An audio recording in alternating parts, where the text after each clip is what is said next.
araw sa inyong labos na makabanwa. Magandang araw Pilipinas, magandang araw Luzon, Visayas at Mindanao. At sa lahat ng ating mga kababayan sa iba't ibang panig ng mundo. Welcome po sa ating palatuntunang Tuklasin Natin. Ito po ang inyong lingkod, Kathy Cruz, na inyo pong makakasama sa loob ng isang oras. Naku, ngayon pong hapong ito ay isa na namang siksik-liglig na impormasyon ang atin pong matututunan sa ating mahusay na panauhin. Huwag po kayo magsawa dahil talagang siya po ay madalas nyo nang makikita every week.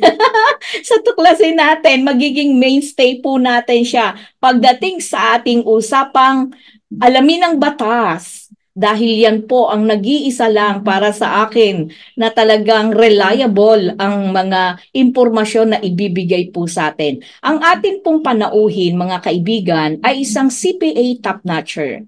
Siya po ay professor sa De La Salle University College of Law at professorial lecturer sa accountancy. Mula sa angka ng mga lingkod bayan at nakapagtrabaho sa Supreme Court at House of Representatives. Nako, kulang na lang sa Senate. Of course, ang atin pong panauhin ay isa ring celebrity psychic. Magaling din po siya magpiano at makikita nyo po ang kanyang mga konsyerto talaga naman. Mapapaangat ang iyong mga balahibo kapag kayo po ay nakapakinig sa kanya.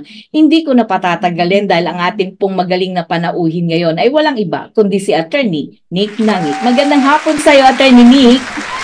Magandang hapon sa iyo, Miss Cathy Cruz. Maraming salamat sa napakaraming introduction.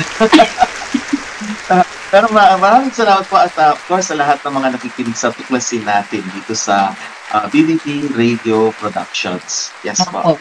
Thank you so much po, Attorney Nick. At isa pong malaking bagay po sa akin na kahit sa kabila po ng napakarami mong schedule, kaliwat kanan ng iyong mga ginagawa, ay nakukuha mo pa rin tanggapin ang aking alok na ikaw ay makapanayam, no? Nagkakaroon ka pa rin ng panahon. Pero nakikita ko po kasi talaga na ito ay napapanahon. Lalo na po ngayon na nakikita natin at naririnig natin sa mga balita yung tungkol sa pag-aresto ng ICC sa dating Pangulong Rodrigo Duterte. Pero magandang unahin muna natin para sa kapakanan at impormasyon ng ating mga tagapanood. Ano nga po ba ang International Criminal Court? Attorney Nick? Miss Cathy, ang International Criminal Court ay isang international na body, okay, or isang tinatawag nating ahensyang pandaigdigan, okay, na itinayo nito lamang 1998 if I'm not mistaken, ano. Pero ang kasaysayan nito ay ganito. Pagkatapos ng unang pandaigdigang digmaan, yung una, First World War, okay, ay nagkausap-usap na ang ilang mga bansa na nanalo at naging parang nagka-interest sila na magtayo ng isang korte na try or magdidinig sa mga krimen na ginawa noong mga panahon na yun. Kaya lang walang nangyari. And then, pumasok ang ikalawang digmaang pandaigdig o Second World War. After the 1945, nung nag-liberation na at nakuha na yung mga bansa na nailigtas na, ay nagkaroon ng interest ulit sa pagtatayo ng isang international court, okay? At in fact, nagtayo nga sila ng isang international criminal court for Nuremberg, yung Nuremberg trials, para yan sa mga Nazi criminals, war criminals, at saka nagkaroon din ng isang international criminal court para naman sa Japan. Dahil nga alam naman natin, nung panahon na yun, 1940s, ay umariba talaga ang mga Nazis sa Germany at saka ang mga Japanese. Kaya nga tayo naapektuhan. Tayo kasi pinakamalapit. Okay? At di ba, alam naman natin na ang Manila ay talagang one of the most destroyed cities in the world. Pagamat hindi naman natin digmaan yun, kung hindi digmaan ng Japan at saka ng Amerika, pero tayo ang nasangkot sa gitna ng kanilang awayan. Okay, now, nung 1980s na, okay, pinring up ulit ang idea na ito ng isang Prime Minister na taga Trinidad and Tobago. Okay. Napulpulot ulit kasi by then meron ng may United Nations na by then. Okay, so nag-usap-usap sila. Sabi nga, sige, ituloy natin. Kaya lang parang walang nangyari, pinag-aralan, parang wala pa rin nangyari. Until nag-decide sila, nag-agree sila na sabi nila, sige, mag-a-adapt tayo ng isang dokumento. At ito nga ay nilandaan nila sa Roma. Okay? At ang tawag nga dito, Rome Covenant or statute, Rome Statute or Rome Covenant. No, yan ang nangyari.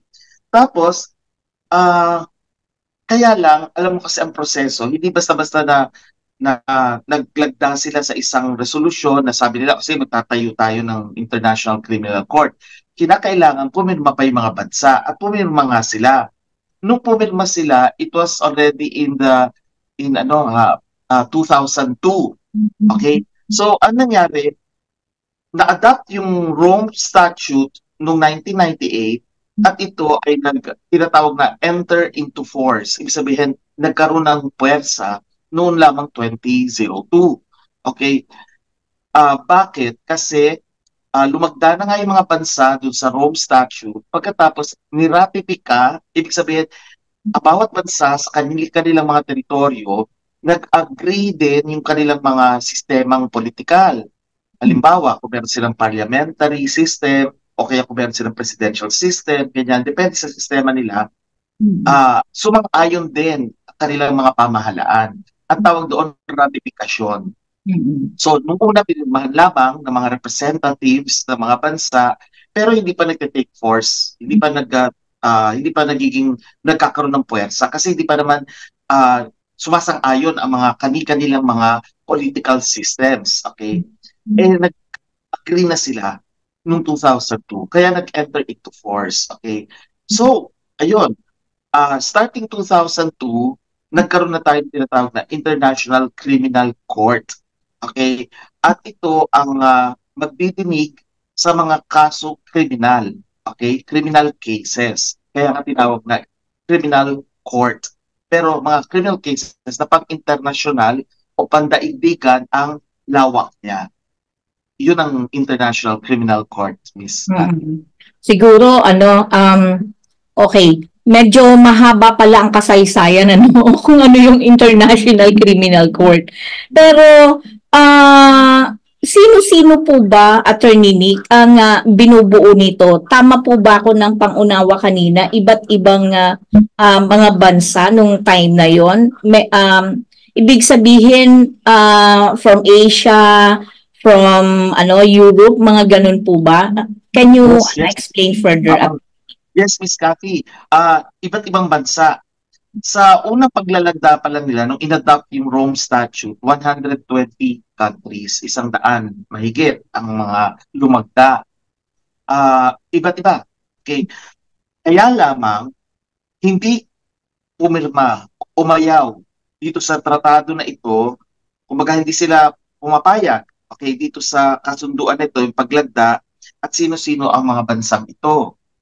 China, Iraq, Israel, Libya, Qatar, Yemen, at ang napakagaling na Amerika, USA. Ayaw nila, tumututol sila dito sa ICC. Okay, tumututol sila. At saka tanda natin na noong nagsisimula pa lang ito, nung nag-uusap-usap sila, pumasok ng United Nations, na naakala pa ito kasi nagkaroon ng Cold War. If you will remember the 70s, nagkaroon ng Cold War kaya hindi na naman natuloy. Finally, nung binigap nga noong 1990s na nitong Prime Minister ng Trinidad and Tobago, then natuloy na rin. Pero yun nga, may ilang bansa na tumututol at ito nga sila yung binanggit natin kanina. Clarification lang, kanina po may sinasabi po kayo na noong 1998, diba, inadapt ito, pero syempre hindi kaagad na ipatupad to o in-enforce. So it's in 2002 ng pwersahan talaga at nagkaroon ng ratification. Ang question ko, ni-ratify ito ng bawat bansa. Bali, sino po nag-ratify? Yung po bang, halimbawa, let's say katulad sa atin sa Pilipinas, di ba meron tayong lower and Senate, di ba? So, sa kanila po ba ganun o ang mamamayan? Yun lang po, mga mambabatas po ba o mamamayan yung nagra-ratify? Depende sa sistema politikal. So kung sa sistema politikal ng isang bansa, kinakailangan sumang-ayon ng lahat ng mamamayan, maaaring magkaroon ng botohan sa kanilang bansa. Samantalang sa atin, kinakailangan kasi ang paglagda ng Senado. Ibig sabihin, ira-ratify ng ating Senate. Okay? So, inintay muna yon. Nung isa tayo sa unang mga lumagda nung 1998. At yan naman ay hindi tinutulan, sumang-ayon pa nga ang ating Senado kasi yan ay naaayon din sa ating konstitusyon. Ang sistemang political kasi natin sinasabi na kapag may mga ganitong tratado, kinakailangan ng basbas ng Senado. Ganun po pala yun. So, Okay. yung pong so ang may question po dito, so ano ang layunin ng ICC? Dahil, kasi kanina kwento nyo, dahil nga nung nagkaroon ng mga gera, may mga naapektuhan, so parang, tama po ba ako sa pang-intindi ko, parang mga damages na ginawa ng mga bansang dahil sa gerang ginawa nila, ito yung parang pambayad, moral damages, or tama ba, moral and physical damages? Correct me if I'm wrong para sa Pilipinas. Kasi naisip nila, remember na nung nagkaroon ng digmaang ikalawang pandaigdigang digmaan, di ba ang mga Nazi sa Germany, ang daming nagkaroon ng Holocaust, ang daming mga Hudyo ang pinagpapapatay, nilagay sa concentration camps, so ang daming mga massacre na nangyari. Ganon din ang nangyari naman sa Japan, di ba? Na dahil nga tinatry nilang sakupin ang iba't ibang bansa. Okay? Iyan ay nagbunga na lang nitong 20th century, ika-20 siglo. Okay? Ngayon na lang. Pero hindi natin sinasama yung mga nangyari noong pa. Halimbawa, yung expansionism ng Spain at Portugal, kaya nga tayo ay nakuha ng Espanya. Hindi kasama yan. Kasi wala pa namang usapin na buklod-buklod ang mga bansa. Hindi kagaya ng ngayong 20th century, bago ang United Nations, nagkaroon na ng tinatawag na League of Nations. Meron na, bago pa yung United Nations. Kaya alam na wala na yung League of Nations, napalitan na ng United Nations. Now, yung sabi nyo nga, yung tanong ninyo na ano ba ang layunin nito? Okay, ang layunin nito ay para itinig ang mga kasong kriminal, pero hindi lahat ng kasong kriminal. May 4 na uri ng criminal cases na pwede lang nilang dinigin. Okay? At ano-ano yung mga to? Ang isa ay tinatawag na genocide. Ibig sabihin ng genocide, yung malawakang pagpatay sa isang angkan o isang race o kaya isang religion. Kumbaga, pangmasa, lahat sila papatayin. Genocide ang tawag doon. Pag yan ay ginawa sa isang bansa, then saklaw yan ng ICC. Pangalawa, yung tinatawag nating crimes against humanity. Mamaya siguro papaliwanag natin kung ano yung nasasaklawan. So may crimes against humanity. Pagkatapos, meron din naman yung tinatawag na war crimes. Okay? Ibig sabihin, mga krimen na nagawa sa panahon ng digmaan. Okay, war crimes. At ang panghuli, yung tinatawag na crimes of aggression. Yung pagiging mapusok na mga krimen na involved ang ibang ang mga tao. Okay. So yun. Okay. So ano po pala, parang mga matitinding offenses ito na ginagawa pala ng mga bansa o kung sino man. Tama po ba ako? Bansa pero pwede ring individual, ganun po ba? Ko rin yan, Tapos naalala ko lang pala yung tanong niya, Miss Cathy, yung mga biktima, Yes, layunin din ng ICC na mabigyan ng tinatawag na reparation, okay, yung mga biktima. Halimbawa, Oo, merong maraming namatay, halimbawa, genocide, ano?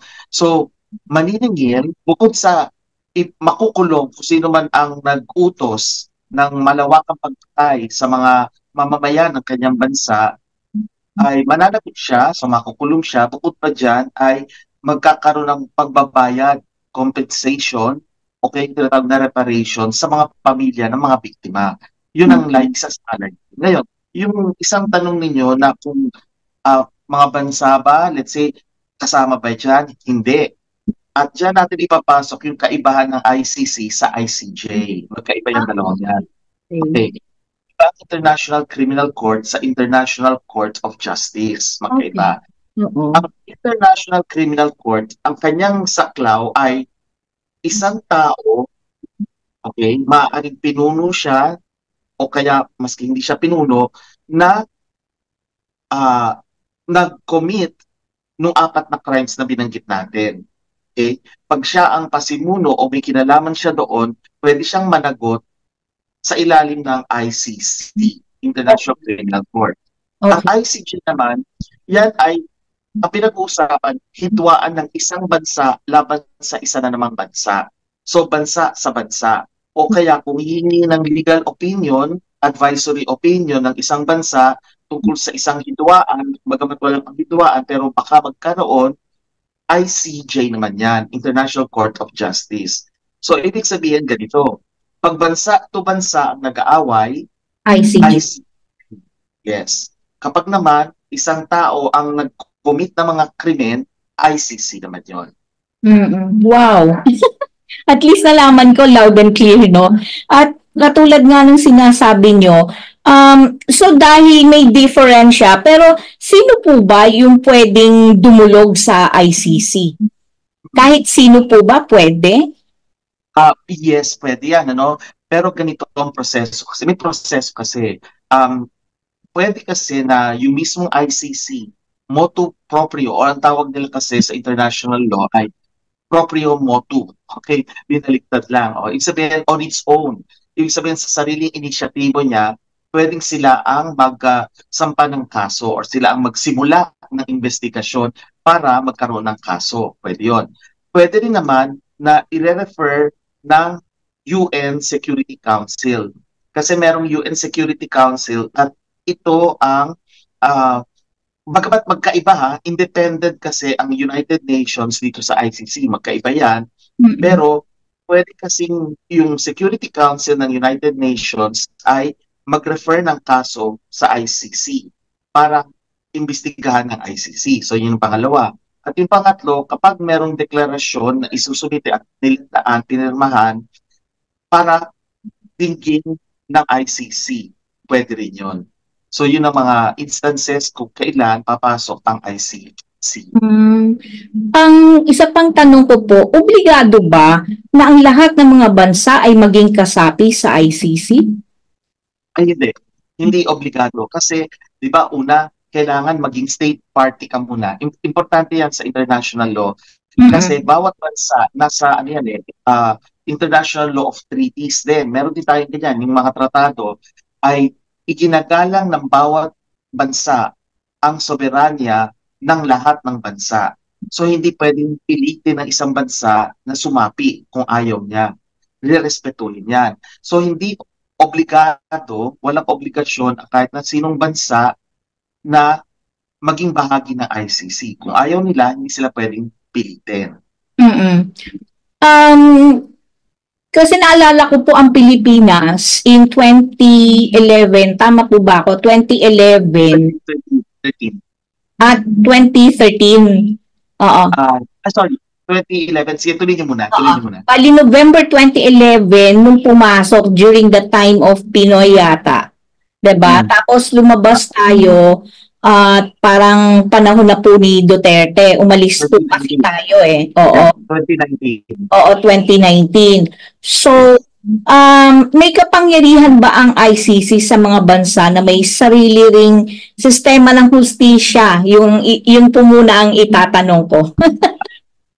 Yes. Yes, ma'am. Yes, sir. Ang sagot dyan ay hindi pwede. Walang kapangyarihan ng ICC. Kasi may tinatawag tayong prinsipyo na complementarity. Ibig sabihin, iginagalang ang soberanya nga ng bansa.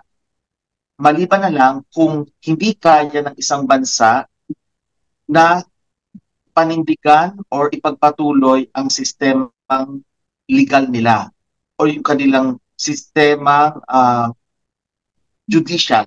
Okay, ang hirap lang i-translate, pasensya na, no? Kasi ang mga words kasi Talagang English talaga, no? Oo, naghahanap ako ng equivalent words mahirap humanap So, anyway, if they are unwilling or unable, yun ang sinasabi. Ibig sabihin, ayaw nila, kunyari, merong isang inaakusa na kriminal sa sarili niyang bansa. Pero yung estado mismo, the state, does not want to pursue the case against that person. Ayaw nila, unwilling, okay? Ayaw nila na magsampa ng kaso o kaya hindi nila kaya, unable, hindi nila kaya ituloy yung kaso laban sa isang taong ito, only then na pwedeng manghimasok ang ICC. Kasi nga may tinatawag tayong prinsipyo na complementarity. Hindi ko alam ang translation ng complementarity. Parang pagsasanib yun Di ba? Pero hindi tama rin. Wala kasing direct translation. Complementarity. So, ang iniisip ko lang, attorney, di ba? So, unwilling and unable. Yun yung tawag dito. Conditions. Oo, diba? Oo. So, ang sistemang legal, ang judicial system, okay? Not necessarily legal judicial system o yung mga korte, sabihin natin ang mga korte, okay, sistema ng mga korte sa isang bansa ay unable or unwilling, okay? Then, saka papasok ang ICC. Yun. Okay.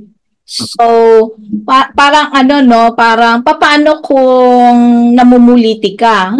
Yung liderato, di ba? Parang ako feeling ko lang po sa maliit kong kaalaman, sa konti kong kaalaman, at gumagamit lang ako ng sentido ko mo, parang mababaw yung unwilling or unable para magkaroon ng di ba? Ng chance yung ICC na makialam. Oo, maganda na bagay niya pero mas maganda i-discuss natin mamaya kasi marami pang tayo kailangan Hindi tayo malito.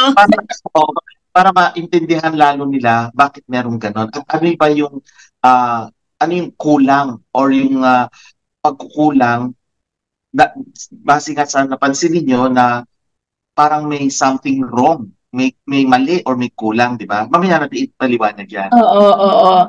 Tapos, of course, ngayon, ang isa pang katanungan dyan ay, nawawala po ba yung soberanya o kasarili ng isang bansa kung makikialam ang ICC sa mga kasong dinudulog dito? Okay. Alam nyo, napakaganda ng tanong nyo, no? Kasi, unang-una, di ba, sabi natin, hindi pwedeng pilitin ng isang bansa na sumama o sumapi sa ICC. Yes. Okay? So doon pa lang, ibig sabihin, walang jurisdiction ang ICC sa isang bansa, lalo na kung hindi naman sumasama. Sa katunayan, ang Amerika lumagda dati, pero hindi sila lumagda, umalis sila, no? May mga ibang bansa naman na pumirma tapos nag-withdraw, umalis din. So, hindi pwedeng magkaroon ng jurisdiction. Samantalang, may bansa naman na after 2002, saka sila pumirma. Okay, so 2003. So, ang mga pwede lang krimen na masasaklawan ng ICC ay simula 2003. Kahit na nagsimula na yan noong 2002. So may limitasyon. Ibig sabihin, hindi pwedeng yung mga naganap before pumasok sa ICC ay pakikialaman ng ICC. So kung kailan lang pumasok at kung sakaling pumasok at umalis, wala na rin saklaw yun. O kaya kung sakali naman na hindi pumapasok sa ICC, wala pa rin saklaw ang ICC. So ibig sabihin, hindi pwedeng manghimasok ang ICC sa mga instances na yon, yung mga halimbawa na ibinigay natin. Okay?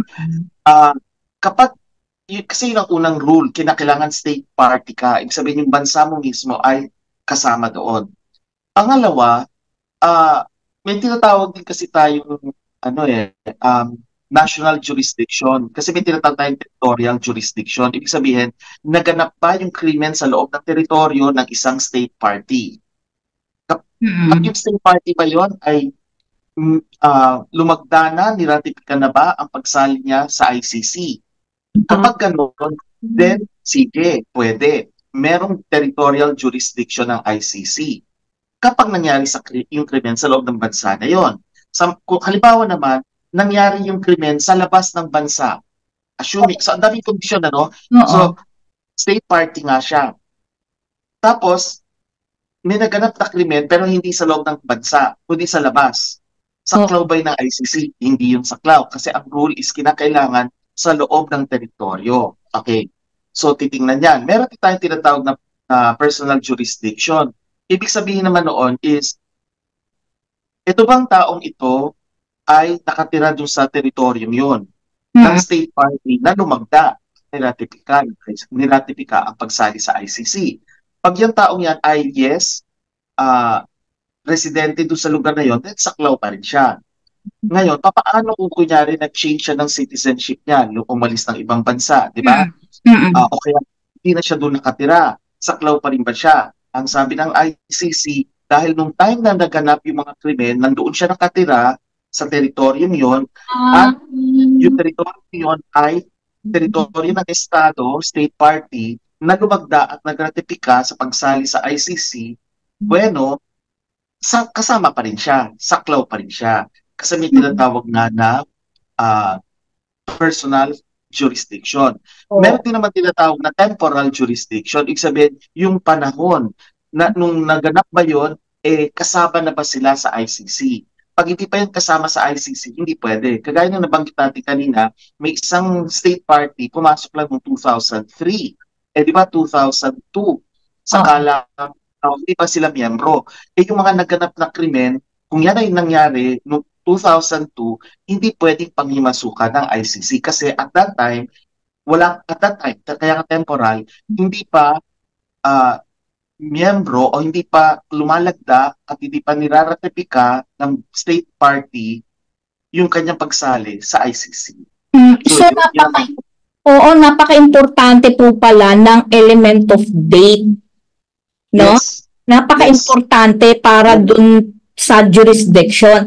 Ulitin nga po natin, Attorney Nick, yung types of jurisdiction na binabanggit ninyo kanina. Meron tayong tinatawag na territorial jurisdiction. Ibig sabihin yan, kailangan yung Estado ay isang state party. Okay? Yung state ay kailangan state party doon sa Rome Statute. Okay? Ibig sabihin yan, siya ay lumagda at saka niratipika ng kanyang sistemang politikal ang pagsali nila sa ICC. Yan ang number 1. Number 2, kailangan tinatanggap nila ang jurisdiction ng korte sa pamamagitan ng pagpa-file o paghahain ng deklarasyon sa ICC. Okay, so nag-file sila ng deklarasyon na sila ay sumasang-ayon, yung state party sumasang-ayon sila sa jurisdiction ng court. At hindi lang hindi lang yung state party, maging ang mga registered vessels sa pandagat, yung mga sasakyang pandagat, di ba? Pag yan ay naglalayag sa karagatan, yan ay nakarehistro sa pangalan ng isang bansa. Pag may nangyari doon sa loob noong sasakyang pandagat na yon, considered part ng teritoryo yan. At maging ang mga eroplano na rehistrado sa isang state party. So pag kasi may nangyari sa loob ng eroplano, pinatay lahat ng mga may particular na religion, pinatay lahat sila, o tiniutos, then kasama pa rin yan doon sa territorial jurisdiction kasi under international law, ang mga vessels at saka aircrafts na registered sa isang bansa ay bahagi ng bansang yan. Okay? Maging ang mga sabihin natin yung mga diplomatic communities, di ba? Yes, mga embassy. Embassies, extension niya ng kanilang bansa. So kung sakasakali na may maganap na krimen sa isang embassy, hindi yan part ng state kung saan nandoon physically located ang embassy. Kung hindi, yan ay saklaw ng estate ng embassy mismo. Extension din siya. So, Oh, kita nyo, very, complicated. oo. So bali territorial, personal jurisdiction, Ano, ang temporal. binanggit ko pa, ang binanggit ko pa lamang ay territorial. Okay. Kasi mahaba na, di ba? And Okay. then punta tayo sa personal jurisdiction. Ang Ayun. personal jurisdiction ay kinakailangan kahit saan man ang lokasyon ng tao, okay? O kahit na ah, saan ginawa yung krimen sa, okay? Basta't siya ay miyembro ng state party o kaya ulit naghahain ng deklarasyon na papayag silang mapasailalim ng ICC, then nasasaklawan yun. Kasi yung isang tao nga, halimbawa, syempre walang problema pag sa loob ng kanyang bansa, maraming namatay, okay, at siya nag-utos. What if yung mga tao naman niya ay wala sa bansa niya, pero nasa iba, pero mga mamamayan pa rin ng bansang yun? Okay. Okay, kunyari sa Pilipinas, let us say, Mm-mm. yung mga pinapatay ay puro Pilipino pero wala sa Pilipinas. Mm-mm. Personal jurisdiction pa rin, mananagot pa rin yung taong nag-utos. Okay. Kaya siya ay nasa Pilipinas o wala sa Pilipinas kasi inutos niya na ang mga taong yung mamamayan ng Pilipinas dahil ang Pilipinas ay bahagi ng state party. Okay. Okay, so yun yung pangalawa. Yan ang personal jurisdiction. At yung pangatlo, yung tinatawag na temporal jurisdiction. At yan naman, ang ibig sabihin yan is yung panahon kung kailan ang ICC ay meron ng kapangyarihan. At sinasabi nga natin, kinakailangan on or after 2002. So kapag nangyari ang mga krimen before 2002, hindi yan saklaw ng ICC. Kinakailangan on or after 2002.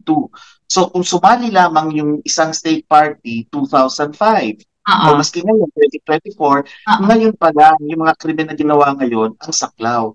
Yung mga krimen na nangyari from 2003 to 2023, hindi saklaw kahit na meron ng ICC noon kasi hindi pa naman miyembro ang state para maging state party ng ICC. So yun naman ang Oo. temporal naman. Grabe. Ang dami ko talaga natututunan sa inyo, attorney. Galing mo talaga. At saka naipapaliwanag mo siya from technical to layman's term. Alam mo yon, nakakatuwa. And I'm sure natutuwa rin ang marami nating tagapanood ngayon dahil kung ako nga natututo hindi ako abogado, gumagamit lang ako ng sentido ko, tsaka pinakikinggan lang kita and I take down notes habang nagsasalita ka. So, doon ko na-realize, okay, kaya pala ganon. Okay. So, ano po ba ang kabutihan at di magandang idinudulot ng pagiging kasapi ng ICC, attorney? Alam mo, ang kabutihan, if it is theoretical lang, sa teorya lang, maganda sana. Ibig sabihin, kung lahat ng bansa ay pare-pareho ang sistemang politikal, kung lahat ng bansa ay sumasang-ayon, at kung ang ICC ay matino, okay, walang problema kung ganon. Theoretical, kaso ang practical, iba sa theoretical. Yung teorya, iba yung nagaganap. Kaya nga, ang daming kritisismo. Maraming kritisismo, pero magpapagit lang tayo ng ilan. Isa sa mga kritisismo laban dyan sa ICC is, bakit sila na nga ang mag-iimbestiga, sila rin ang magpapasya. Nasa ng checks and balances. In fact, yan ang laging reklamo or yan yung napupuna ng Amerika laban sa ICC. Kaya nga ang Amerika hindi kasama sa ICC. Imagine, Amerika. So, kasi sabi nila, bakit kami sasali dyan sa ICC?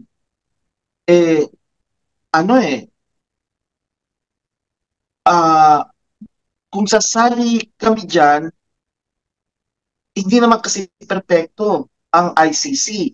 Okay? So, may mga problems, sabi ng Amerika at yung ibang mga bansa. Pangalawa, napuna na rin sa kasaysayan ng ICC na ang mga bansa sa Africa ay nagrereklamo. Kasi sinasabi nila, bakit puro mga Africans lang ang palaging dinidinig? Yung mga pinuno ng mga bansa sa Africa. Bakit hindi nyo dinidinig yung mga pagmamalabis ng mga ibang bansa, halimbawa sa Europa o kaya sa Amerika mismo.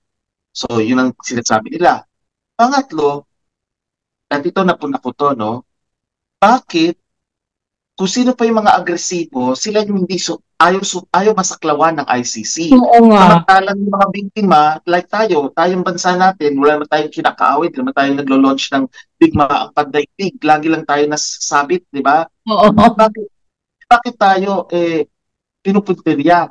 Samantalang yung mismo mga aggressors like America and Japan, bakit ayaw nila sumama? Although ang Japan pala financier, no?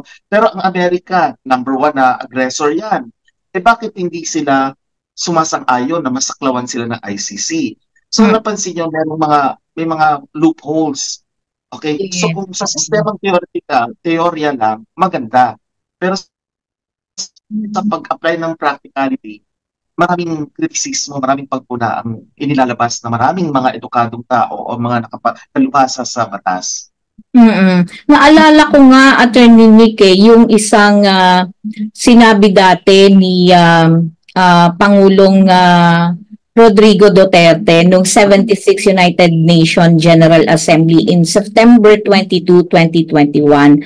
Sabi niya ganon, "The government has a mandate and obligation to my people," sabi niya.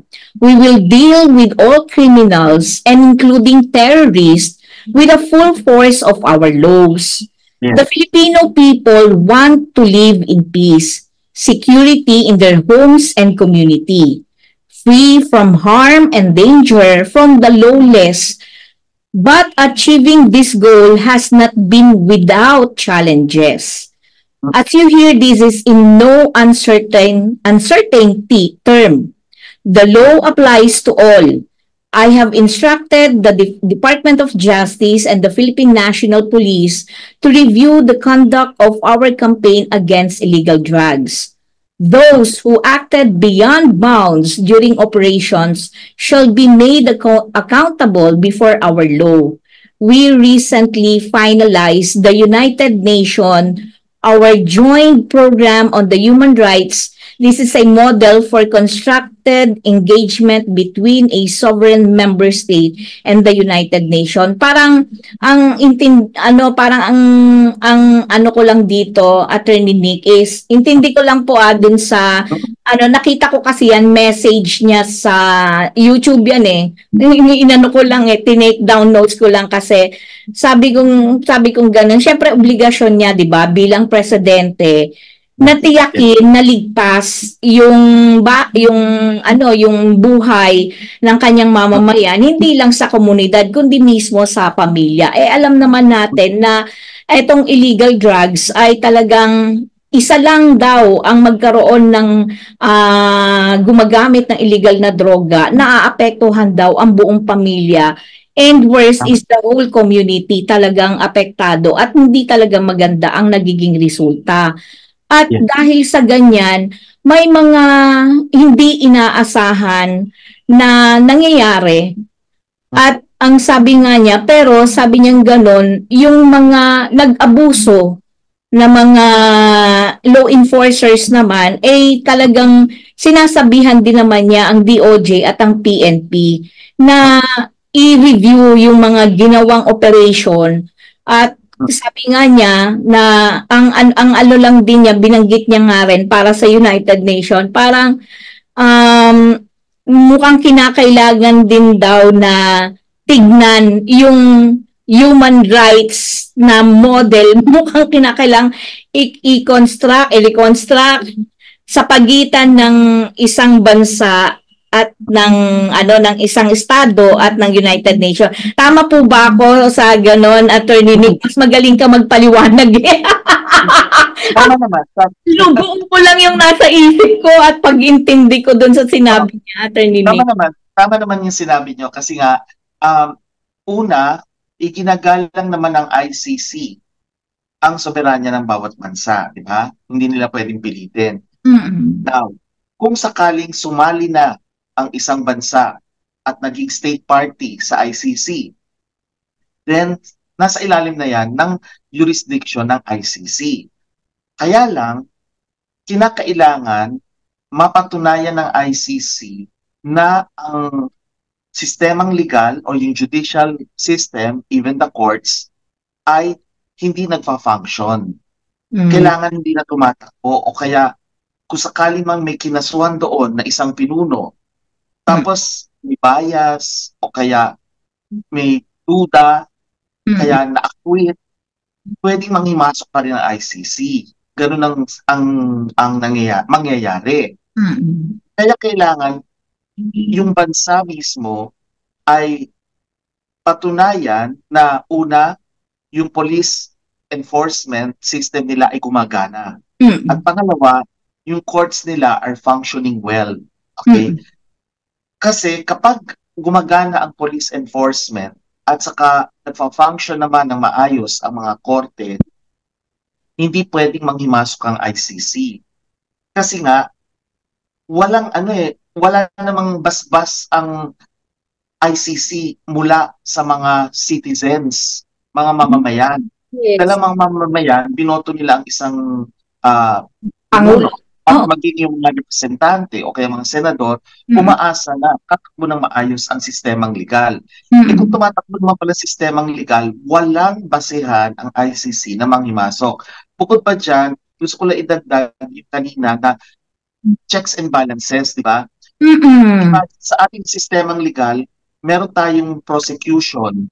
Ito yung ito yung nag-iimbestiga kung isasampa yung kaso sa korte at ito ang magpepresenta ng ebidensya. Okay? Kaya nga ang mga prosecutors natin, ang tawag dyan dati ay fiscal. Ang mga prosecutors o fiscal dati ay nasa ilalim ng DOJ. Ang DOJ natin, Department of Justice, nasa ilalim ng executive branch, ibig sabihin nasa ilalim ng Pangulo. Samantalang, ang korte natin, hiwalay sa opisina ng Pangulo. Ang mga korte natin ay nasa ilalim ng Supreme Court. At ang Supreme Court ay isa ring sangay ng pamahalaan. Kasi nga tatlong sangay. Merong legislative, yun yung Kongreso, na binubuo ng representante at senado. Nandyan ang korte, Supreme Court at lahat ng korte nandyan sa ilalim ng Supreme Court o Korte Suprema at ang opisina ng Pangulo. Nandyan yung kagawaran ng hustisya. Therefore, iba ang layunin, iba rin ang mandato ng prosecution. Doon sa mandato naman ng korte. May checks and balance, di ba? Ang magpepresenta ng ebidensya, ang prosecutor. At ang magpapasya, ang korte. Hiwalay ang dalawa. Pero sa ICC, iisa silang organization. Hinati lang into certain divisions. May division sila na yun ang mag-iimbestiga. O ano man ang resulta ng investigasyon, sa sarili din nilang organisasyon, meron silang mga chambers of judges, okay? May mga huwes sila na yun naman na magdidinig. So, anong assurance ng Estado o maging ang mga mamamayan ng state party na fair? Correct. O hindi natin alam yung iba. At sa kami finances din yan, sino nagbabayad sa kanila? Siyempre, mga bansa na miyembro. Alam naman natin na mga bansang nagbibigay ng pondo dyan, ay maaaring may mga kaakibat na kondisyon. So, hindi malinaw kung yan ba ay fair, yan ba ay patas kung magdedesisyon. Bukod pa sa dalawang aspeto ng hustisya ay nasa isang organisasyon lang. Walang checks and balance. Kaya yan ang mga pinupuna sa kanila. Oo. Nako, loud and clear, Attorney Nick. Tamang-tama yung sinabi mo. Kasi, tama ka. Kasi yung, di ba, mga fiscal prosecutor, nagpipresenta ng ebidensya, under sila ng DOJ. Meanwhile, ang korte, under ng judiciary. So, talagang, when you check talagang may check and balance kasi, hindi pwedeng saklawan ng di ba? Dahil si DOJ is executive branch siya . Si court is judiciary branch. So, machi-check nila kung 'di ba? Hindi katulad nitong ICC, yun ang malaking tanong, sino ang nagbabayad sa kanila at sino ang pumupondo sa inyong ICC? Correct. Diba? Kung gusto pala nila, ito lang naisip ko, lang to attorney, alam mo malikot ang aking pag-iisip. kung gusto pala nila na wasakin ang isang bansa, pwede pala nilang gawin. At Yes. dahil pwedeng utos yun ng nagbabayad sa kanila o nagbibigay ng pondo sa kanila, hindi ba? Exactly. Kaya nga yan ang isang napakalaking kritisismo laban sa ICC. Yes. Oo. Considering alam natin na may mga sobrang yayaman na sila rin ay nasa sangkot sa droga o kaya iba pang katiwalian sa buong mundo. So sobrang yaman nila, kaya nilang bilhin o kaya maging bahagi sila ng mga organisasyon na mag-uutos. Di ba? Correct. Loud and clear, Attorney Nick, o mga kababayan, nadagdagan na naman po ang inyong kalaman. Kaya po kinakailangan tuklasin natin ang batas, 'di ba? Alamin ang batas. Yan po ang yan ay mapapanood nyo po tuwing araw po ng Huwebes. Yan, ang tuklasin natin. Alamin ang batas episode with Attorney Nick Nangit. Next, diniklara ko na, Attorney Nick. Okay lang.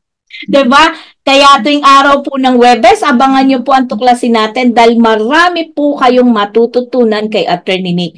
Sabay-sabay po tayong matuto sa kanya dahil ako po personally, mula makilala ko siya hanggang sa ngayon, natututo po ako sa kanya. Okay, magpatuloy lang po tayo.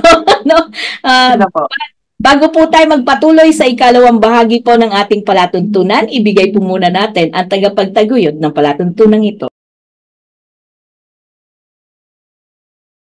Okay, tayo po ay muling nagbabalik dito pa rin sa ating palatuntunang tuklasin natin. Ito po ang inyong lingkod, Kathy Cruz. Kasama pa rin natin ang napakahusay po na abogado at CPA, isang psychic, celebrity psychic at magaling pong mampiano. At siya po ay isang CPA top-notcher, naging professor po. Mahusay pong professor yan. Of course, Attorney Nick Nangit. At sa pangalawang bahagi po at pangwakas, bago po tayo magpinid ng ating palatuntunan, may mga ilan pa po tayong katanungan sa kanya. Attorney Nick, kasi di ba napapabalita, napapaulat sa mga pahayagan, radyo, telebisyon, na pinapaaresto raw ng ICC si dating Pangulong Rodrigo Duterte. Pwede po bang gawin ito sa isang dating Pangulo ng ating bansa na hinalal, binoto, minahal, at kumbaga parang gano'n na lang ba yon? Parang pwede na lang tayong pakialaman, takutin, parang feeling ko po dito, parang gusto nyong takutin ang mamamayang Pilipino sa pagpapaaresto nyo na sa aming dating Pangulo, Attorney Nick? Okay, objectively, yes, pwede. Okay, pwede. Objectively, Kaya lang, titignan ulit natin yung mga binanggit nating mga kondisyones kanina, di ba? Okay, una, state party pa ba tayo sa ICC? Di ba hindi na? Kasi noong 2019, umatras na tayo, hindi na tayo nasasaklawan ng ICC. So doon pa lang, hindi na tayo dapat pakialaman ng ICC. Kaya lang may na-inventong kondisyon ng ICC kasi hanggang sa ngayon, nagbabago-bago pa rin ang rules nila. So hindi stable, di ba? Pabago-bago pa rin ang rules dahil nga hindi naman nila 100% kabisado ang sistemang legal ng lahat ng bansa. Hindi nila alam. So pag merong lumabas o mag-arise na sitwasyon, sa kanila babaguhin yung kanilang rules. Okay? Alam mo, ginawa nilang rule ngayon na oo nga, umatras kayo ng 2019. Kaya lang, before 2019, under pa rin kayo ng jurisdiction ng ICC at ang mga krimen daw na naganap ay nung state party pa rin daw tayo ng ICC. O di ba, ang galing nila, naka-invento sila ng gano'n, So in other words, pero ang gulo kasi, tinan mo, kung ikaw ay naging state party after 2002, so sabihin natin 2010, o maski ngayon, so ngayon pa lamang tatakbo, ngayon pa lang masasaklawan, okay? Kasi nga hindi ka pa under ng jurisdiction ng ICC. Ngayon, the reverse, tignan natin yung reverse. Miyembro nga tayo ng ICC, kaya lang huminto na tayo. Therefore, kung huminto na tayo, dapat hindi na kasama yon kasi tapos na. Hindi na yung nasasaklaw na ICC. Wala na silang hold sa atin, hindi na tayo under ng jurisdiction nila. So, hindi tayo pwedeng pilitin na tingnan yun, ano? Alisin na natin yung damdamin natin na, oo nga, minahal si Pangulong Duterte, ganyan-ganyan. Tingnan lang natin yung batas. Ano ba sinasabi nga ng batas? Sinasabi is, kapag tayo ay state party, eh, hindi na nga tayo state party. Oo. So, hindi sila pwedeng ipilit na busisiin nila, natin yung mga naganap before tayo umatras, meaning before 2019. Isa pa, hindi rin pwede na manghimasok sila kung walang basbas ng kasalukuyang pamahalaan. Ibig sabihin, kailangan mag-agree ang kasalukuyang pamahalaan. At yan papasok yung sinasabi nga natin magde-declare, magsasabit ng o maghahain ng isang deklarasyon na pumapayag ang Pilipinas ng papasailalim ng jurisdiction ng ICC. Yan ay kung gagawin yan ng Pangulo natin. Okay? Na parang iyahain niya sa ICC na, o sige, mag-imbestiga kayo. Eto si Pangulo Duterte. Kung gagawin niya yon, okay? Pwede niyang gawin yan, magde-declare siya. Ngayon, pangatlo, ang ICC ngayon ay nasa phase 1, unang bahagi pa lamang, phase 1 ng investigation. Ibig sabihin, inaalam pa, kasi may 4 na phases kasi yan eh. Banggitin ko ano yung 4 na phases para alam lang ng mga nakikinig sa atin kung ano-ano ba yung mga phases na yan. Okay. Ang unang phase, okay, ay assessment lang. Titignan nila kung dapat ba nilang puntahan o hindi. Ganyan. Dapat ba nilang tignan kung may paglabag ba sa mga krimen na nabanggit natin. Pangalawa, yun na yung titignan nila kung meron bang jurisdiction. Okay, inaalam nila. So, dyan nila titignan. Ang pangatlo, titignan nila kung nagfa-function ang mga court systems, etc. At number 4, yun na yung talagang magdidinig na sila. Tuloy-tuloy na pagdinig. Ang nagtataka ko, di ba pumunta rito yung UN rapporteur, si Irene Khan, na bagamat hindi naman siya ICC, kundi Special Rapporteur, whatever, ng United Nations, pwedeng galamay siya eh. Kasi kung ano yung resulta ng kanyang mga kanyang investigasyon o yung kanyang obserbasyon, ay ibibigay niya ngayon sa ICC. Para sabihin ng ICC na, okay, dito ngayon namin malalaman kung tumatakbo ba ang korte ninyo, kung ang inyo bang mga police enforcers ay gumagana, yan na yung papasok. Pero how sure are we na hindi bias itong si Irene Khan? Una, hindi naman siya independent na tao na pinayagan natin dito. Siya ang mismong nagpilit pumasok. In fact, nakapagpulong na siya. Eh, kanino ba siya sabihin natin, nakapagpulong siya sa korte natin, sa Supreme Court. Yes, nagpunta siya. Walang problema doon kasi nga, kung gusto niyang tignan, talaga naman function well ang ating judicial system under the leadership of Supreme Court Chief Justice Mundo. So, walang problema yon. Eh, kaso, tinan mo sa Kongreso, sino ang kanyang mabibisita? Eh, di ba yung block, yung Makabayan block, yung mga komunista, hindi ba niya alam na meron na tayong batas dito na Anti-Terrorism Act of 2020? Bakit doon siya sumasama? Bakit doon siya nakipagkita lang, di ba? Hindi ba siya nakipagkita doon sa iba pa? Bakit doon lang siya?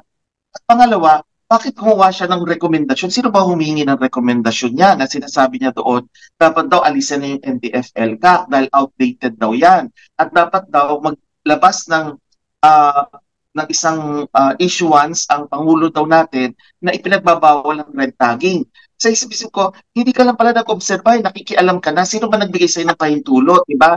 So in other words, lumagpas na siya sa investigation 1. Kasi ang investigation 1, i-assess lang. Bakit siya nakarating na sa pangatlo? So, alam mo yung mga galamay na gumagawa ng mga patago, palihim, pailalim, ganyan ang ginagawa niyan. So, maaaring gamitin niya ng ICC. Pero hindi pwede pumasok ang ICC dito kung hindi papayagan o pahihintulutan ng Pangulo ng Pilipinas, si Marcos, ano? Eh, di ba ang gulo nga rin ng DOJ, dati sinasabi ng DOJ, sige, kung papasok sila dito, bibigyan namin sila ng lahat ng kailangan nila. Bakit? Hindi yan nangyari sa Amerika. Kasi merong isang gusto rin pumasok doon, pinigilan talaga ni Bush, pinigilan din ni Obama, at mas matindi pa nga si Obama. Ang ginawa ni Obama, pinaimbestigahan yung pamilya ng mga biktima. So, inano niya talaga, kasi maaaring nagpe-pretend yung mga biktima eh. Hindi naman totoong biktima, pero binayaran para maggangak-ngak, magsasabi na sila daw, pinahirapan sila, ganyan-ganyan. Eh, di yun lang ang basihan. Eh, hindi naman estranghero itong mga pupunta rito, hindi naman nila alam ang kultura ng bansa, di ba?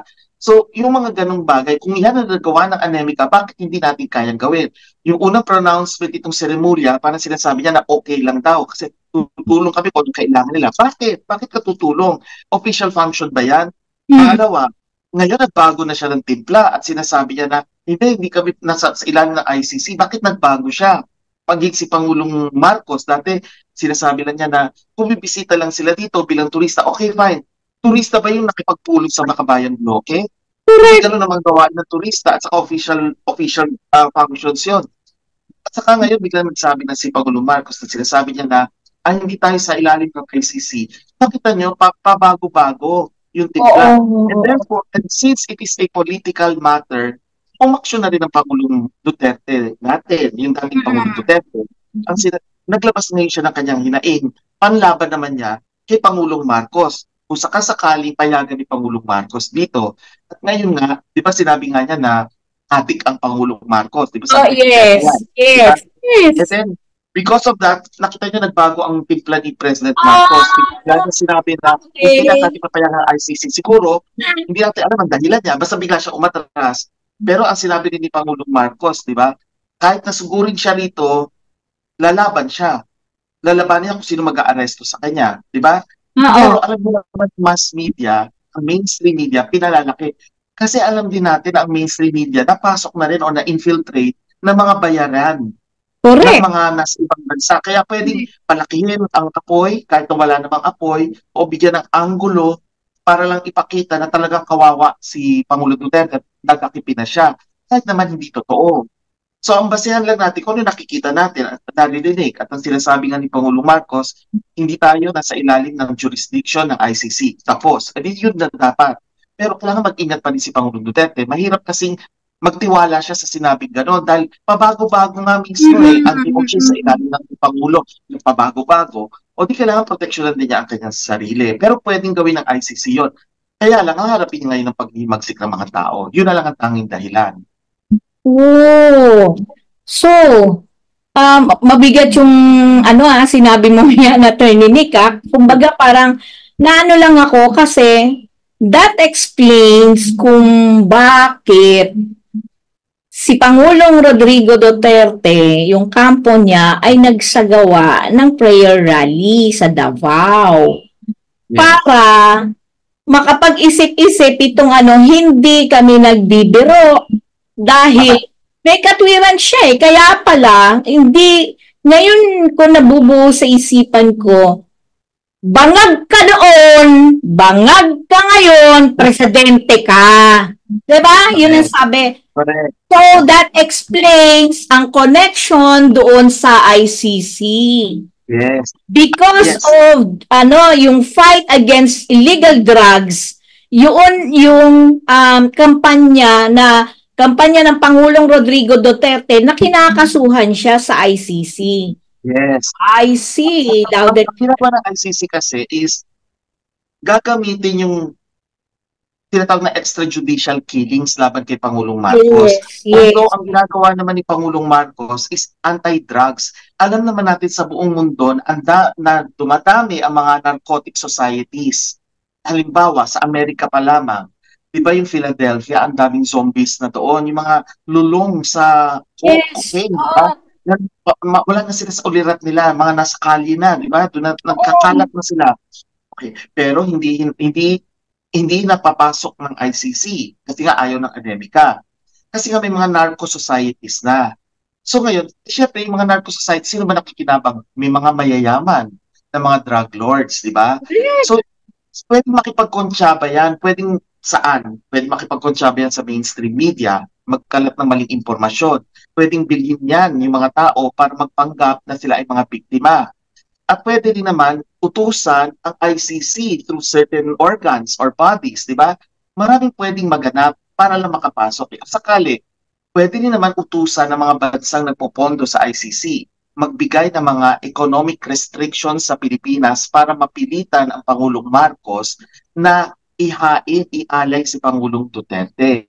Kasi maaapekto na ekonomiya natin. Kasi ginawa na yan dati ni Pangulong yung Pangulong Trump sa Amerika. Ang ginawa niya, nagawa siya ng mga restrictions laban sa mga ICC prosecutors. Kaya nagalit ang ICC kasi bakit mo naglabas ng mga kunya-kunyaring mga violation of press freedom daw. May mga tao nagsabi sila daw ay naniyurakan sa kanilang pagsasalita. Oo. Walang kinalaman pero ginagamit ng mga bayaran, di ba? Para lang kontrahin yung ginawa ni Trump Trump. na mapigilan through economic restrictions, okay? Eh kung kayang gawin niya ni Trump, kaya din gawin niya ng ICC through other associated organs or bodies or organizations na mag-impose ng economic restrictions sa Pilipinas para apektado ang ating ekonomiya. Anong gagawin ni Pangulong Marcos? Siyempre magsasuffer ang bansa natin. Kung ang kapalit naman ay si President Duterte, pwede niya papasukin dito. Eh kung pinapasok niya dito, pwede, alay. Pag pinapasok niya, kung gagawin niya yun, kung pumasok dito, ano lang magagawa? Kaya sinabi ni President Duterte na lalaban ako. In other words, he will take arms against these people na i-arresto siya. Kasi physical na yun kukunin siya, di ba? At wala na tayo magagawa. Di ba, remember, nagtayo rin dito ng mga sa EDCA. Di ba? Ang dami-dami stations, di ba? Oo. May nangyari sa Mindanao. Naramdaman ba natin ang presensya ng EDCA? Wala. Eh, paano kung biglang pumasok sila at gamitin na naman nilang rason, halimbawa, na merong threat to national security si President Duterte, eh because meron tayong agreement sa EDCA, hindi kukunin nila. So anong pangalawang protection ni President Duterte? Ang mga tao na ang magtatanggol sa kanya. Taong bayan na, yes. Taong bayan na. Eh yan ngayon ang tinitimbang ni Pangulong Marcos kasi kung maglalakas loob siya na i-alay, mag-isip-isip siya. Kasi ang makakalaban niya ang mga tao, considering pababa ang kanyang rating. Rating, yes, correct. I agree. Pababa ang kanyang rating. So mag-isip-isip siya. Eh lalo na sa Tambaluslos, talagang mababa na ang rating. Di ba? Aasa pa yun. Kasi umaasa yun Umaasa yun maging Pangulo siya ng Pilipinas Kahit na magsinungaling siya, kahit na mag-deny siya na hindi siya umaasa. Gusto niya maging pununo. So, yun ang sinasabi natin na pwedeng manghimaso pero dapat huwag payagan ng pinuno ng Pilipinas. Grabe talaga. Matindi pala tong ginagawa ng ICC na to sa bansa natin, Attorney Ni. At our people, ang Filipino people, dapat maintindihan ito. Kasi Yes. kung hindi nila maintindihan to, kakagat na lang sila sa kung ano ang binabato ng media. Yes. Ng mga bayan ng media. Yes, exactly. Na ang kawawa, tayong mga Pilipino na talagang wala tayong iniisip kundi ang kabutihan lang ng ating bansa. Ngayon, siguro, actually, itong susunod kong itatanong, Attorney Nick, na-explain mo na to, pero siguro, sasabihin ko pa rin sa'yo. Kung pwede bang baliwalain yung utos o desisyon ng ICC ng isang tao na tulad ni Pangulong Duterte o kahit ng kasalukuyang pinuno ng ating bansa? Yes, pwede. Kaya nga meron tayong konsepto ng national territory sa Constitution At saka yung prinsipyo ng state. Kasi isa sa mga characteristics or katangian ng Estado is sovereignty, soberanya. Ibig sabihin, meron tayong kasarinlan. Hindi tayo pwedeng panghimasukan sa mga polisiya natin kung paano tumatakbo ang mga sistema natin. So pwede nilang gawin yan. Hindi pwedeng mamilit ang ICC. Lalo na pag tinignan natin yung mga krimen. Kasi may gusto akong i-emphasize lang yung tinatawag na crimes against humanity. Okay? Kasi yung mga crimes against, yung mga war crimes, alam natin mga krimen na nagaganap pag kami digmaan. Wala naman digmaan. So hindi pasok dyan. Meron din naman tinatawag na crimes of aggression. Ito hindi rin pasok dyan kasi sabihin, tayo yung parang aggressor Tayo yung mananakop ng ibang teritoryo. Dahil gusto natin sakupin na Indonesia. Hindi naman natin gagawin yan, tayo pa napaka-sweet ng Pilipinas, di ba? Parang nga tayo mga babae na pagkagahasain, open arms and open legs, di ba? Ganyan ang Pilipinas, di ba? Hindi naman natin sinasabi ganun ng babae, pero sinasabi natin, masyado tayong, mabait. Mapagbigay, mabait. Lalo na pag turista, bisita. Pastor, welcome. Ano tayo Love the one Philippines daw. people. Love the Philippines daw. So ngayon, puntahan natin yung sinasabing genocide. Ang genocide natin, mass extermination. Oo. Hindi yan sa cloud. Crimes against humanity. Ano ba itong mga to? Ibig sabihin, may systematic attack. Ibig sabihin, may sistema ng pag-atake sa populasyon ng civilians. Ibig sabihin, mga mamamayan, ordinaryo, karaniwang mamamayan, may sistemang aatakihin ng pangkaraniwang mamamayan. Okay? Ano ang mga halimbawa niyan? Murder, papatayin. Hindi naman sila dahil sa iisang lahi o iisang relihiyon, hindi. Basta papatayin lang, sino na lang, tamaan na ang tamaan. Okay? Pwede rin pang-aalipin. Kunyari, lahat kayo dito sa taga Batangas, gagawing alipin, ganon. Okay. O kaya, yung tinatawag na persecution. Okay? Ipe-persecute ang isang grupo ng mga mamamayan o kaya enforced disappearance ng mga tao, yung mga desaparecidos, okay? Yung mga nawawala, hindi mo na alam kung nasaan sila, di ba? Okay, pero dapat enforced. Ibig sabihin, merong panukala or merong polisiya, merong isang reglamento o kaya isang alituntunin na dapat nakipin ang mga taong ito. Okay? And other inhumane acts. Yung sinasabi, marami to, 16, pero binanggit ko lang yung mga importante. Yung other inhumane acts, ibig sabihin, dyan papasok yung extrajudicial killings, EJK. Dyan nila ipipilit ipasok yan. Na kapag naipasok nila yan, ang definition ng extrajudicial killings ay ikukonsiderang inhumane acts. Then, pasok siya dun sa crimes against humanity. And therefore, kung yan ay iniutos ni Pangulong Duterte, ikukulong siya ngayon. Kaya lang, nasaan ang mga biktima? Nasaan ang ebidensya? Eh, di ba recently may lumabas na isang mama na ang pangalan noon, Ascarinas ba yan? Hindi ko maalala pangalan niya.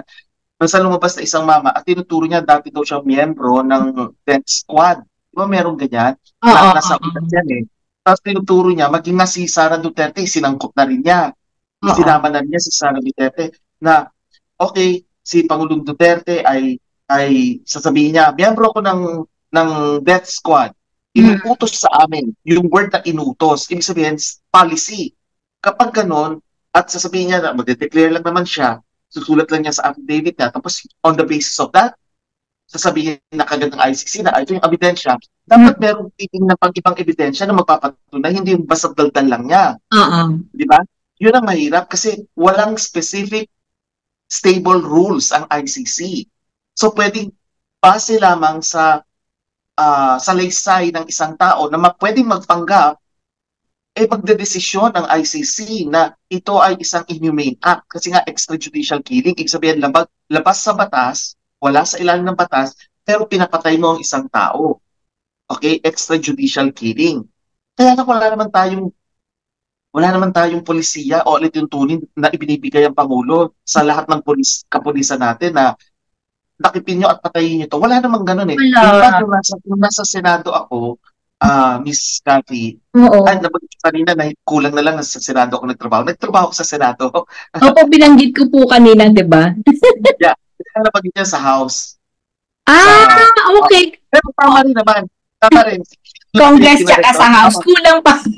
Next time. Kasi totoo rin naman, kasi yung item ko noon sa plantilla is HREP. House of Representatives Electoral Tribunal. So kasama talaga po. Yes, tama naman yun. Okay. Now, i-connect ko lang kasi ang House at saka ang pwedeng mag-imbento ang isang tao na siya ay bahagi nga ng polisiya. Pero nung ako nga ay nasa Senado, matunog yung EJK. Yung mga nagreklamo doon. Sabi ng mga senador doon, nasaan ang pruweba ninyo? Tapos nagbigay sila ng data, nagbigay sila ng statistics. Sabi nila, ito yung mga namatay, libo-libo, ganyan. Naglabas din naman ng counter data ang kapulisan. At sinabi nila, bakit yung sinama dito yung mga namatay dahil ginahasa, yung namatay dahil pinagnakawan? Ibig sabihin, pinagsama-sama na. Hindi pinatay dahil sa droga. Kung hindi, may pinatay dahil nagnakaw, may pinatay dahil na-aksidente. Iba yung na-aksidente, iba yung ginahasa, iba yung ninakawan, kung sa nagdroga, Correct. pinagsama-sama. Correct. Yung kalokohan ng mga nagsasabing may EJ case, di ba? Or Mm. extrajudicial killings. Kaya doon pa lang ano na sila, na, Supalpal na, na. nasupalpal na sila. Pero uungkatin na naman yan, uulitin na rin na naman. Bakit? Ang daming tinamaan doon sa drug war ni Pangulong Marcos, mga drug lords. Kaya nga bumaba, humina ang benta ng droga. Syempre gusto nilang makaganti. Kaya Mm-mm. nga ngayon lax na eh. Kasi ang dami Oo. ko nababalitaan na nagbabalikan ulit Yes. ng Right. ang dami. Ang dami nga, may mga kilala ko na sinasabi, ayan na naman daw yung mga drugista nila. Yes. Ano naman sa mga kalye. Bakit ganon? So, ano tayo, babalik ulit sa narco society? Yan nga ang tinatanggal ni Pangulong Duterte. Kaya nga ang magiging kalaban ng ICC dito, mismo na ang taong bayan. Correct yan, Attorney Nick, no? Dahil, sa akin lang ako personally, nung matindi ang kampanya nila dyan sa EJK na yan, ako kasi nakatira ako sa Payatas alam naman natin, hindi ko naman karamihan sa mga areas na hindi kagandahan, diba? Parang doon mo makikita talaga kung gaano kaepektibo yung ginawa ng ating Pangulong Rodrigo Duterte sa paglaban sa illegal na droga. Ako at marami pang mga taxi drivers, maraming mga talagang mga drivers kahit yung mga motorcycle riders na talagang tuwang-tuwa sila sa naging epekto ng ginawa ni Pangulong Rodrigo Duterte.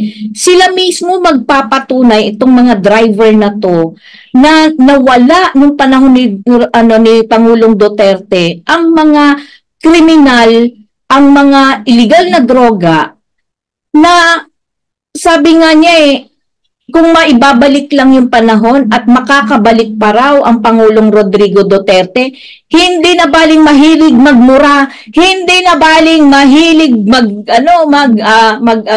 mag-curse o magalit. Sabi niya, para lang yung tatay nagagalit kasi mali yung ginagawa natin. 'Di ba? Kasi pero ang epekto naman daw sa komunidad, nawala yung takot.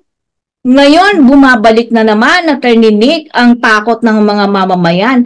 Syempre, doon na ako sa sinasabi nilang, palamura, walang Diyos, pero hindi naman totoong walang Diyos kasi nung minsan nakita ko siya, nagsisimba at mas alam mo, Attorney Nick, ang isang tao, ito sa akin lang, Attorney Nick, ang isang tao na mapagmahal sa nanay, isa yung mapagmahal sa mga bata. Yun ang gauge ko kung anong klaseng pagkatao meron ka. Ibig sabihin ang puso mo, mabuting tao ka. And personally, Miss Cathy, ako kilala ko yung kapatid niya, yung yumaong si Jocelyn. Ay, opo. Oo, nung namatay ang aking magulang, si Mami, ay nagpadala siya ng mensahe sa akin. Mahaba yung mensahe niya na ikinagulat ko kasi hindi ko naman siya kilala personally. Kaya nabigay siya ng mensahe sa akin at pati nga yung pagmamahal sa pamilya na yun ang pinairal daw ng mga magulang nila sa kanilang magkakapatid. So doon pa lang alam ko na yung ugali ni Pangulong Duterte base sa sinabi sa akin mismo ng kanyang kapatid na hindi ko kilala. Pero binigyan ako ng konsolasyon sa pagkamatay ng aking si Mami, di ba? So nakita ko yung katauhan niya ni President Duterte sa pamamagitan ng kanyang kapatid. Kaya yun pa lang ang basihan or batayan natin anyway, yun ang mga nagaganap ngayon. Kaya nga, sinasangkot din, i-connect ako to Miss Cathy, kasi bakit pati si Sara isinasama nila doon, okay? Na doon sa mga death squad, ganyan-ganyan. Sa palagay ko, kasi nga may kinalaman dito sa political ambition or political strategy. Kasi nga merong mga tao na gustong sila yung mamumuno, tatanggalin nila yung mga threats kasi tatamaan ng mga negosyo nila pagka ang mga taong mahal talaga ang Pilipinas, ang mamumuno. Mawawalan sila ng pagkakakita ang kabuhayan. Kaya ganun sila kagalit. Ngayon pala pinaplano na nila alisin sa radar ang mga malalakas sa politika. Hindi na tayo magbabanggit ng pangalan pero kilala nyo na kung sino yung mga yon na gusto-gustong sila yung mamumuno. Kaya ang tanging paraan na gagamitin is ICC. Hmm. Naku, basang-basa po kayo ni Attorney Nick. Totoo. Basang-basa rin po kayo ng KDP. Tama. Anyway, anyway, Oo. bilang isang batikang manananggol na may malalim po na pagtanaw sa politika at ekonomiya, ano ang nakikita po ninyong punot dulo ng ginagawang ito ng ICC laban kay Pangulong Duterte? Sa inyong mga Okay. visions. Alam mo, may kinalaman kasi ito sa world domination eh. Ibig sabihin, may mga forces o puwersa sa mundo na gustong naghahaman. Gahaman sa kaperahan, gahaman sa pag, pagpapalawig ng kanilang mga interes. Okay? At sasabihin na natin, droga, gusto nila kasi na tayo ay maging isa sa mga drug societies. Kasi sa pananaw ng ibang bansa, lalo na yung mga yayamaning bansa, ano tayo, tayo ay dispensable. Ibig sabihin, hindi bali mawala mga Pilipino, hindi naman natin kailangan. Ang kailangan lang natin yung natural resources or likas na yaman nila. Wala tayong pakialam sa mga yan. At saka ang dami-dami na yan. Tama nang mabawasan naman ang populasyon ng mga Pilipino. Wala silang paki sa atin. Ang gusto nila, sila ang mamumuno. Kaya gusto nila i-convert tayo into a narco society para masira ang kinabukasan ng lahat. Wala naman silang pakialam sa Pilipino kasi ang Pilipino disposable para tayong basura sa paningin nila. Kaya nga, di ba, imagine yung si Trudeau, yung sa Canada, di ba, tinatapon nga niya rito yung basura ng Canada. Buti pinabalik ni President Duterte. Ganyan kababa ang tingin ng mga mayayamang bansa sa Pilipinas. Dapat panindigan na natin ang ating kasarinlan. Ipakita natin na kapantay natin sila. Ginawa yan ni Pangulong Duterte, kaya nga takot na takot ang Amerika sa kanya. At ginalang siya ng China. Mataas ang tingin sa kanya, maging ang Rusya. Kasi pantay, patas ang tingin. Hindi, alam nila na hindi tayo nang loloko. Ang Amerika, kasaysayan pa lang manloloko na talaga yan. Yung mga hindi nagbabasa ng kasaysayan, magbasa kayo. Okay, yung iba naman na tumatamasa dahil sila ay nakatira na dyan sa Amerika, magbasa pa rin kayo. Kasi marami kayong hindi alam. Okay. Kaya ang nakikita ko ito, may kinalaman nga sa pagpapalawig ng mga sarili nilang interes at ginagamit nila ang ICC bukod pa sa ibang mga organisasyon na pandaigdigan kasi ang mga nagpopondo rito ay yung mismong mga mayayaman na merong interes. Hmm. May epekto ba ito sa ating kasarinlan bilang isang bansa, Attorney Nick? Yung nangyayari ngayon kay Pangulong Duterte? Yes, kung papayagan dito na pumasok at hindi lang magpatuloy ng investigasyon nila yung phase 2 na sinasabi hanggang phase 4, kung hindi maging ang pag-aresto kasi pwedeng mag-issue ng warrant of arrest ang ibang bansa sorry, ang ICC, pwedeng ipa-aresto, oo, pag umabot na sila sa phase 3. Kaya nga, hindi ko alam kung anong kahinat na nung obserbasyon na ginawa nito si Irene Can Malamang may kinalaman din ito dun sa gagawing ng ICC So, yes, kapag nagkataon, then nangihimasok na sila sa soberanya natin. At ang tanging tagapagtanggol lang natin, una ang Senado. Dapat ang Senado kumilos din. Kasi ang Senado, sa tingin ko naman, ay matinutinu pa sa ngayon, kaya nga nag-aaway sila ng mga representante. Ang mga representante, tingin nila sila yung Kongreso. Doon lang sila sa batasan namamanagi, pero hindi sabihin sila yung Kongreso, di ba? Correct.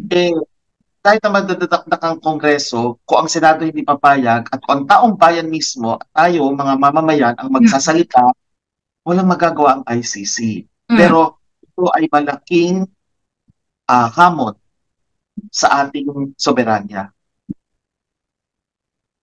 Ay, nako. Kumakabog ang dibdib ko, Attorney Nick. Yan, very alarming. Very alarming yan. And the Filipino people should think very wise. Lalo ngayon, next year, 2025, will be national election, right? So, pag-isipan po nating maigi yan at pag-isipan natin ang ginagawang mga pagkilos sa loob at labas ng ating bansa.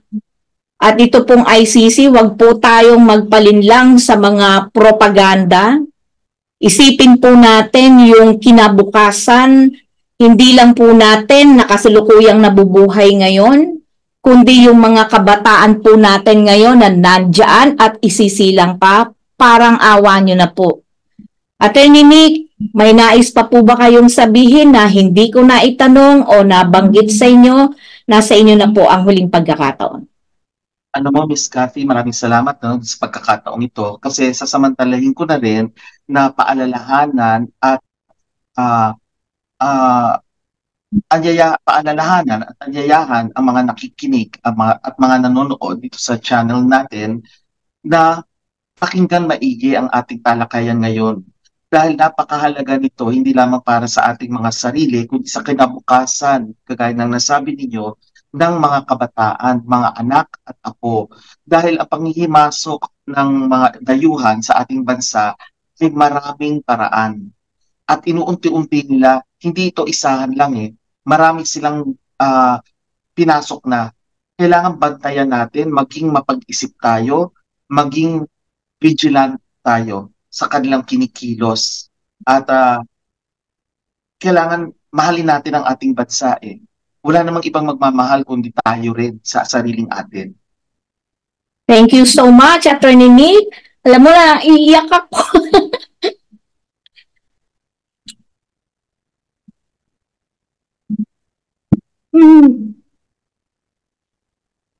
God bless Philippines. Yes. Ayokong dumating yung panahon na ang ating bansa, Attorney Nick, ay masira, tuluyang masira dahil maraming buhay ang mga bayani natin ang nagbuwis para makamtan natin ang kalayaan natin. Yung mga binigay na buhay ng mga national heroes natin at mga unsung heroes natin na hindi natin alam, pero isinugal nila ang buhay nila para sa kalayaan ng bansa. Sorry po mga kababayan, hindi ko mapigil na ganito yung maramdaman ko. But if you understand what we are talking right now, our situation is no good at all. Parang awa nyo na. Para po sa kabutihan po ng ating bansa, mag-isip-isip kayo. Ang perang ibibigay sa inyo na halagang 500, 1,000, kahit 1,000 pa yan, wala pong katumbas yan sa isang maunlad, mapayapa na bansa. Parang awa nyo na kapag umiral at naging narco country ang ating bansa, anong mangyayari sa atin? Gusto nyo bang bumalik tayo sa dati? Na ang laki po ng paghihirap ng ginawa ng ating dating Pangulo, Pangulong Rodrigo Duterte. For God's sake, pagdasal tayo, mag-isip tayo, ipagtanggol natin ang ating bansa, ipagtanggol natin ang kinabukasan ng ating bansa. This is our chance. It's our last chance. For God's sake, mag-ising kayo. Huwag niyong baliwalain ang nangyayari sa ating bansa. Tignan niyo rin ang nangyayari sa labas ng ating bansa. Gusto niyo bang mangyari ang nangyari sa Palestine? Pakinggan niyo po lahat ng sinabi ni Attorney Nick Nangit. Ang kanya pong karanasan, ang kanya pong kaalaman, hindi po yan matatawaran. At ang lahat ng sinabi niya ay pawang totoo po. May basihan. Sa ngalan po ng palatuntunan ng tuklasin ito, ng tuklasin natin at ng Katipunan Channel, Attorney Nick, maraming salamat for enlightening us, for the information, very good information na ibinahagi mo sa amin. And I can't imagine kung ano mangyayari sa ating bansa at sa kinabukasan po ng ating mga kababayan. It's high time for us to move, to listen, And not just be quiet. Go out. Kung ang ibang bansa nagtataas lang ng fertilizer, ng presyo ng fertilizer at kung ano-ano pa, nagrarally na sila. Lumalabas na sa kalsada. Tayo, pinapatay na tayo, sinisira na kinabukasan ng ating bansa, nakatulala pa rin tayo. For God's sake, isipin niyo po yan. Anyway, magpasensya nyo na po ako. I'm very emotional because I love my country. This is my only home. Yung mga anak natin, yung mga apo natin, ayaw po natin silang bigyan ng pangit na kinabukasan. Pangarap po nating lahat yan. Walang sino mang magulang, walang sino mang tao na nag-iisip ng kasamaan para sa kanilang pamilya. At kapag mahal nyo ang pamilya niyo, as the basic unit of our society will be good. Spread goodness, spread ideas, and good wisdom. Attorney Nick, again, thank you so much. Salamat, Miss Cathy. Salamat po. Napakabilis po talaga ng oras, Attorney Nick. At talagang sa maraming pagkakataon, hindi ako nabigo sa iyo sa mga impormasyong ibinahagi mo. Kulang ang isang oras, Attorney Nick. Pero katulad po ng layunin ng palatuntunang ito, patuloy po naming tutuklasin ang dapat malaman ng sambayanan. Tandaan po natin, batay sa Saligang Batas ng Pilipinas ng 1987, Article 2, Section 9, na dapat itaguyod ng Estado ang makatwiran at dinamikong kaayusang panlipunan na titiyak sa kasaganaan at kasarinlan ng bansa at magpapalaya sa sambayanan laban sa kahirapan sa pamamagitan ng mga patakarang nagtatakda ng sapat na mga lingkurang panlipunan. Nagtataguyod ng pagkakataon na makapaghanap buhay ang lahat. Umangat na standard ng pamumuhay at ng lalong mainam na uri ng buhay para sa lahat. Muli na naman po magpipinid ang aming palatuntunang tuklasin natin naway magsilbing gabay at tulong ang mga kaalamang inyong narinig at nag-iwan sa inyo ng pangmatagalang kakintalan. Sama-sama po tayong manindigan sa katotohanan nang hindi tuluyang mawasak ang ating lipunan. Cathy Cruz po, ang inyong nakasama sa nakalipas na isang oras. Sa ngalan po ng pamunuan ng Katipunan Channel at nakaagapay nating technical staff, si Ver Archivido, gayon din lalo na sa aking mahusay na kaibigan at panauhing nakapanayam ngayong hapong ito, si Attorney Nick Nangit. Kami po ay pansamantalang nagpapaalam at nagpapasalamat na sinamahan ninyo kami sa loob ng isang oras. Hanggang sa susunod na pagtatanghal, magandang hapon po sa inyong lahat.